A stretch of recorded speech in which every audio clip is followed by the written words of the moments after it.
Halo, apa kabar? Saya harap semua baik-baik saja dan dalam keadaan sehat walafiat ya. Hari ini kita masuk di praktikum Orkom. Kebetulan hari ini kita akan membahas masalah prosesor ya. Prosesor atau orang biasanya salah kaprah sih antara CPU dan prosesor. Sebenarnya CPU dan prosesor itu satu barang, satu device yang sama gitu kan. CPU itu ada Central Processing Unit atau biasa dikatakan sebagai prosesor. Jadi salah kaprah kalau orang bilang CPU itu satu set komputer lengkap dengan casingnya. Padahal CPU itu adalah ya cuma dua jempol ini besarnya gitu prosesor. Oke, jadi biar tidak salah kaprah ya, kalau ngomong CPU satu setnya itu namanya PC ya, personal komputer. Sedangkan CPU itu adalah prosesor. Terus kemudian CPU itu tertanam di motherboard ya, di motherboard seperti ini. Terus kemudian di sini nanti akan ditutup dengan fan ya atau kipas untuk mendinginkan CPU. Nah ini CPU ya. Terus kemudian nanti setelah dimasukkan disesuaikan ya, disesuaikan dengan kotaknya. Setelah dimasukkan ditutup kemudian dikunci dengan tuas ini, gitu. Terus kemudian biasanya setelah dikunci, terus kemudian sebelum diberi fan itu biasanya dikasih eh, pasta ya, pasta pendingin gitu, pasta pendingin. Tapi kalau anda tidak punya duit ya pakai odol atau apa pasta gigi itu juga bisa. Cuma pasta gigi itu kan lebih gampang kering ya, sehingga anda harus sering buka fan anda untuk membersihkan CPU anda itu. Begitu, itu sedikit tips dan trik. Oke, kita lihat CPU berikutnya. Nah, CPU seperti ini ya tampilannya. Jadi kalau memasang di motherboard tadi harus disesuaikan dengan patahan yang ini ya. Patahan ininya bagaimana harus dipaskan.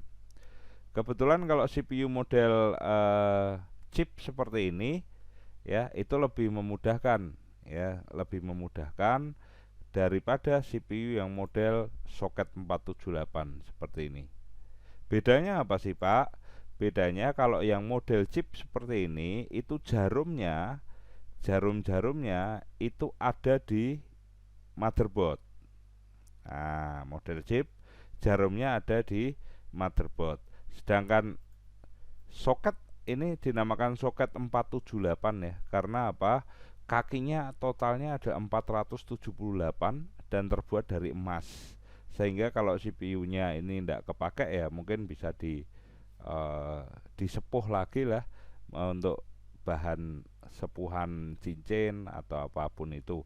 Terus kemudian kalau CPU model seperti ini maka lubang yang di motherboard itu tidak jarum tapi model model seperti ya lubang-lubang kecil seperti itu ya, lubang-lubang kecil seperti itu. Mengapa saya katakan tadi yang model chip seperti ini itu lebih aman daripada model soket 478 seperti ini? Karena apa? Karena eh, resiko patah atau bengkok kakinya itu tidak ada ya. Resiko patah atau bengkok kakinya itu tidak ada. Karena apa? Jarumnya ada di motherboard. Tetapi kalau soket 478 seperti ini, resiko akan patah dan juga bengkok salah satu kakinya itu besar. Sehingga apa? Kalau sudah patah dan bengkok, CPU ini tidak bisa bekerja dengan baik atau cacat ya, sudah cacat. Sehingga apa? Ya Anda berkorban jutaan rupiah untuk apa satu benda ini karena satu kaki patah karena kesalahan dalam pemasangan. Terus pemasangan yang baik yang benar bagaimana? Lah dilihat di sini. Dilihat ciri-cirinya di motherboard tadi dan patahannya di sini ya. Jadi harus pas plug, terus kemudian jangan dikunci dulu, digerak-gerakkan dulu. Kalau sudah aman dan pas, nah baru dikunci. Itu akan lebih aman. Nah, CPU modern sekarang sudah meninggalkan model soket seperti ini ya. Model soket itu Pentium ya, Pentium 1, 2, 3 dan sebelum itu ya, sebelum itu. Tetapi sudah model core, terus kemudian Pentium 4 itu sudah model chip. Untuk apa? Ya untuk keamanan ya, untuk keamanan dalam perakitan CPU. Nah, begitu.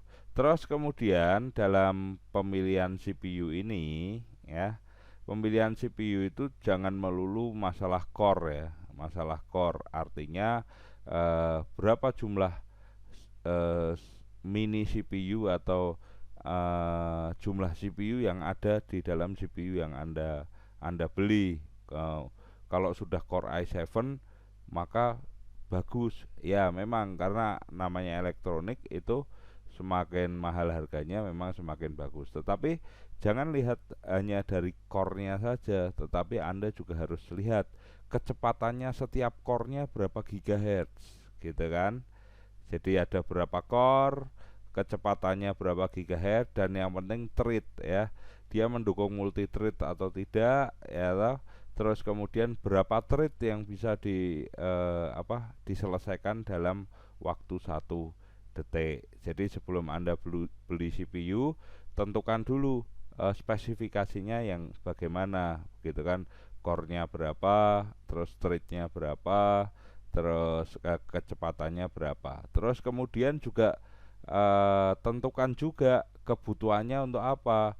Jadi kalau kebutuhan Anda hanya office ya kan, ketik mengetik dan sebagainya macam, ya enggak perlulah pakai CPU yang mahal untuk untuk game gitu kan.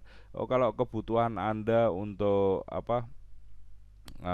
editing gambar itu kan multi thread ya, maka perlulah CPU yang mahal, yang core-nya banyak, yang gigahertz-nya tinggi, terus kemudian yang thread-nya banyak. Jadi mungkin untuk CPU kebutuhan terbesar ya untuk multimedia, terus kemudian dan juga adalah game ya. Game itu kita kalau nuruti game ya ndak habis-habis seperti itu. Tapi lebih daripada itu kita beli CPU itu sesuai dengan kebutuhannya. Oke, mau Intel, mau apapun itu, mau AMD ya kan, disesuaikan dengan kebutuhannya. Lah, terus kemudian bagaimana mendapatkan CPU sesuai kebutuhannya? Pakailah internet seperti itu. Banyak kan review-review tentang CPU. Itu Anda bisa pakai sebelum Anda bisa menentukan CPU apa yang ingin Anda beli. Oke, saya kira praktikum kita tentang CPU saya kira sampai sekian. Kita ketemu lagi di pertemuan yang akan datang. Selamat sore semuanya.